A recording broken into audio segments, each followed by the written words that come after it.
నమస్తే, నేను సిరి. YCP MLA కండువ మర్చిపోయారు. దీంతోనైతే జగన్మోహన్ రెడ్డి గారికి కోపం వచ్చింది. దీంతో జగన్మోహన్ రెడ్డి గారు మరి కండువ మర్చిపోయినట్టే పార్టీ కూడా మారుతున్నావా అని చెప్పేసి అడగడం జరిగిందని చెప్పేసి మనకు తెలుస్తుంది. సో దీంతోనైతే అట్లా అడగంగానే ఆ ఎమ్మెల్యే కూడా సైలెంట్ గా వెళ్ళిపోయినట్టు కూడా తెలుస్తుంది. మరి ఇప్పుడు ప్రస్తుతం ఆ ఎమ్మెల్యే మరి పార్టీ మారే అవకాశాలు ఉన్నాయా, అసలు ఇంతకీ ఏం జరుగుతుంది వైసీపీలో?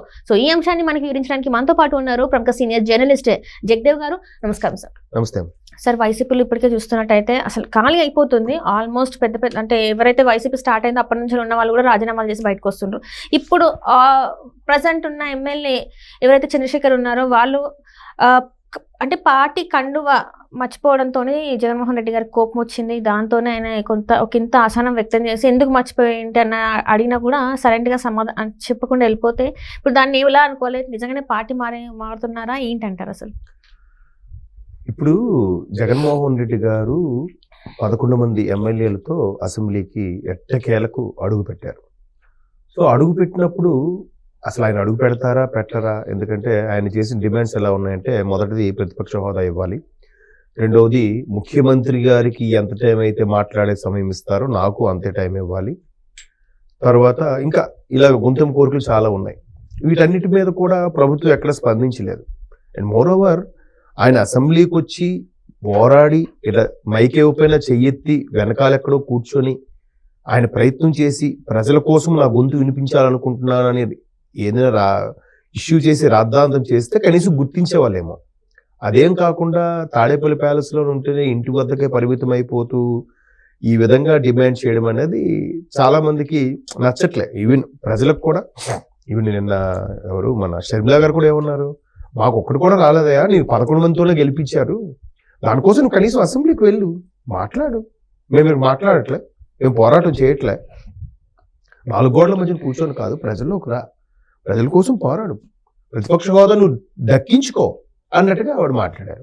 ఇవాళ పవన్ కళ్యాణ్ గారు ఏమన్నారు, మీ చేసే కోరికలు ఏవైతే ఉన్నాయో అవి రాజ్యాంగ విరుద్ధము, మీకు అంతగా కావాలంటే జర్మనీలోనే ఎక్కడ వెళ్ళి మీరు ప్రతిపక్ష హోదా సంపాదించుకోండి అని చెప్పి కొంచెం ఎద్దేవా చేశారు. సో ప్రతి ఒక్కరు ఎవరైనా అలాగా మాట్లాడతారు.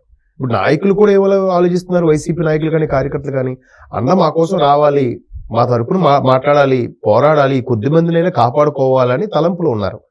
ఈయన ఏం చేస్తున్నాడు, క్రిస్మస్ తర్వాత వస్తా, న్యూ ఇయర్ తర్వాత వస్తా, సంక్రాంతి తర్వాత వస్తా, ప్రజల్లోకి వచ్చి పోరాటం చేస్తా అంటాడు కానీ రావట్లే. మొన్న మిర్చి దీనికి ఏదో వచ్చినట్టున్నాడు అంతే. సో అది కూడా గత ప్రభుత్వంలో ఎంత మిర్చి మద్దతు రైతు పలికారు, ఇప్పుడు ఎంత మద్దతు ధర ఎంత ఉందో అది తెలుసులేడు, అది వేరే విషయం.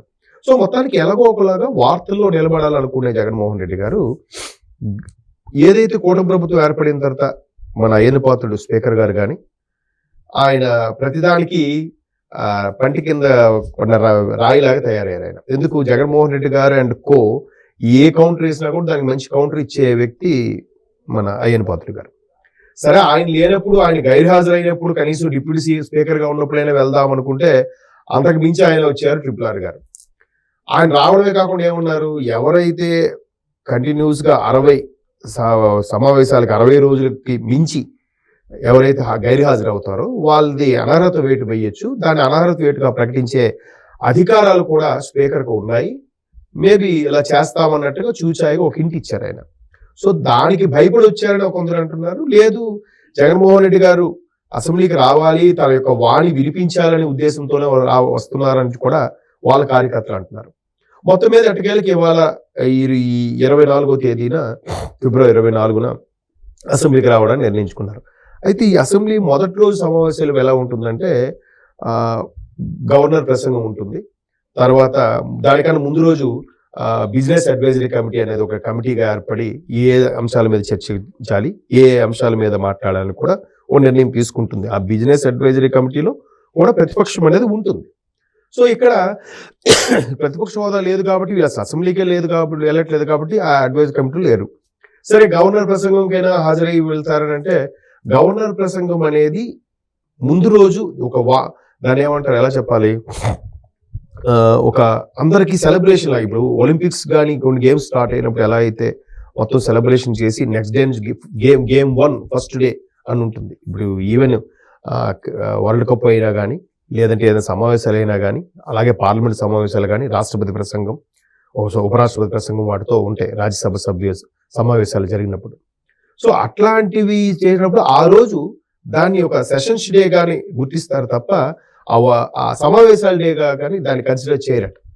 సో దీనికి ఈ రోజు గవర్నర్ ప్రసంగం అయిపోయిన తర్వాత సరే ఏదో అసెంబ్లీకి వెళ్ళాము, ఈ 60 రోజులు రావట్లేదు అనే దాన్ని మచ్చ తురిపేసుకుందాం, మళ్ళీ ఎలా పోయినా పర్వాలేదని చెప్పి ధైర్యం చేసి మొత్తానికి వెళ్ళిపోయి అందరూ సంతకాలు పెట్టేసి 11 మంది ఎమ్మెల్యేలతో ఉన్న వాళ్ళు 11 నిమిషాలు కూడా లోపల లేరంట. ఆ హడావిడిలో ఉన్నారు వాళ్ళు.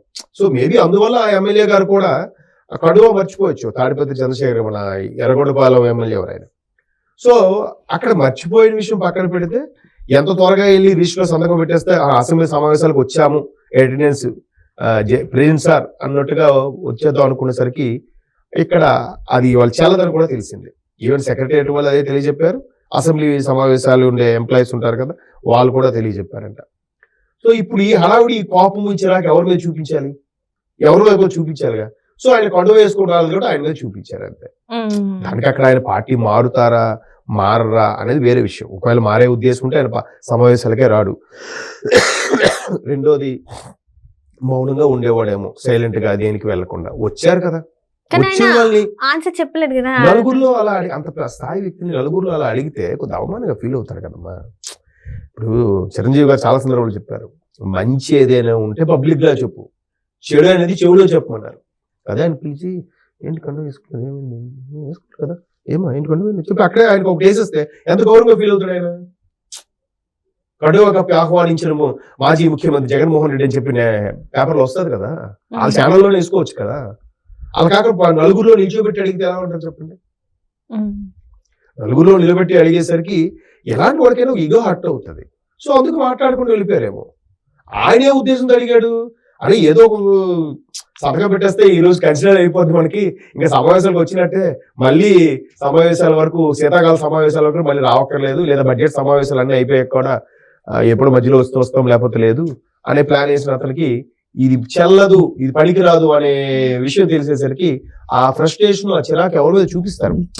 వాళ్ళ పార్టీ బాస్ ఆయన, YCP party boss Jagan. Boss అనేవాడు ఎప్పుడు ఏ సందర్భంలో ఎందుకు కోపం అవుతాడో తెలియదు. కోపం అయినా మనం పట్టించుకోవాల్సిన అవసరం లేదు, ఎందుకంటే ఆయనకి అధికారం ఉంటుంది. సో అలాగే నలుగురిలో అనేసరికి ఎవరైనా ఫీల్ అవుతారు. అంతెందుకు పిల్లలే పడట్లేదు, మా పేరెంట్స్ అంటుంటే నలుగురిలో అంటే నన్ను అవమానం చేశాడు అన్నట్టు షైగా ఫీల్ అవుతున్నారు. అలాంటిది ఒక ఎమ్మెల్యేని పట్టుకొని ఏది పార్టీ కొండ వేసుకోకపోతే ఎట్లా అని అంటే అది చాలా ఉంటాయి. సో అందుకు ఆయన మరి ఇంకేం మాట్లాడి అక్కడ సమాధానం ఇచ్చాడు అనుకోండి ఒక బాధ, ఇస్తే ఒక బాధ, ఇవ్వకపోతే ఒక బాధ.